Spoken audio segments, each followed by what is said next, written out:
Pan India sensation rebel star Prabhas నటించిన latest movie కల్కి 2898 AD మొదటి రోజు అద్భుతమైన కలెక్షన్లతో దుమ్ములేపగా రెండవ రోజు కూడా సూపర్ స్ట్రాంగ్ కలెక్షన్లను అన్ని చోట్ల సొంతం చేసుకుని మాస్ ఊచకోతకొస్తుంది. తెలుగు రాష్ట్రాల్లో సినిమా మీద ఉన్న క్రేజ్ దృష్ట్యా ఎక్సలెంట్ ఓపెనింగ్స్ ని అందుకోగా హిందీ మార్కెట్ లో ఎలాంటి హోల్డ్ ఉన్న సినిమా చూపెడుతుంది అన్నది ఆసక్తిగా మారగా మొదటి రోజున 22.5 కోట్ల రేంజ్ లో నెట్ కలెక్షన్ అందుకొని నార్మల్ వర్కింగ్ డే లో ఎలాంటి ప్రమోషన్స్ లేకుండా ఊచకోత కోయగా రెండవ రోజు ఫ్రైడే మరో వర్కింగ్ డేనే అయినా కానీ డ్రాప్స్ చాలా లిమిటెడ్ గా ఉండటం, రిమార్కబుల్ హోల్డ్ ఉన్న సినిమా చూపెడుతూ ఉండటం అందరినీ ఆశ్చర్యపరిచింది.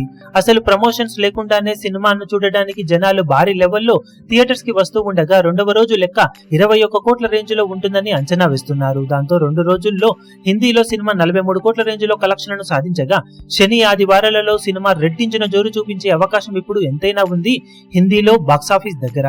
క్రికెట్ మ్యాచ్ ఇంపాక్ట్ కొద్ది వరకు ఉండే అవకాశం ఉన్నప్పటికీ కూడా వీకెండ్ లో సినిమా అవలీలగా 95 నుండి 100 కోట్ల రేంజ్ కు వెళ్లే అవకాశం ఉందని హిందీ వర్గాలు అంచనా వేస్తున్నారు. అదే కనుక జరిగితే ఇక లాంగ్ రన్ ను సినిమా ఆపడం చాలా కష్టమేనని చెప్పవచ్చు. ప్రభాస్ స్టార్డమ్ కి తోడు అక్కడ లెజెండరీ అమితాబ్ ను చాలా పవర్ఫుల్ గా చూపించడం కూడా ఓల్డ్ ఆడియన్స్ కి బాగా ఎక్కేసింది. దాంతో అన్ని అనుకున్నట్లు జరిగితే ప్రభాస్ కెరీర్ లో బాహుబలి 2 తర్వాత ఈ సినిమా బిగ్గెస్ట్ కలెక్షన్లతో అక్కడ సంచలనం సృష్టించవచ్చు.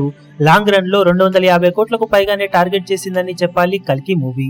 వీకెండ్ లో 100 కోట్ల వరకు కలెక్షన్ సాధిస్తే లాంగ్ రన్ లో అవలీలగా 250 కోట్లకు పైగా కలెక్షన్ సినిమా అందుకునే అవకాశం పుష్కలంగా ఉంటుంది. మరి లాంగ్ రన్ లో సినిమా హిందీలో ఎలాంటి కలెక్షన్ సాధించవచ్చని మీరు ఎక్స్పెక్ట్ చేస్తున్నారో కింద కమెంట్ సెక్షన్ లో గెస్ చేయండి.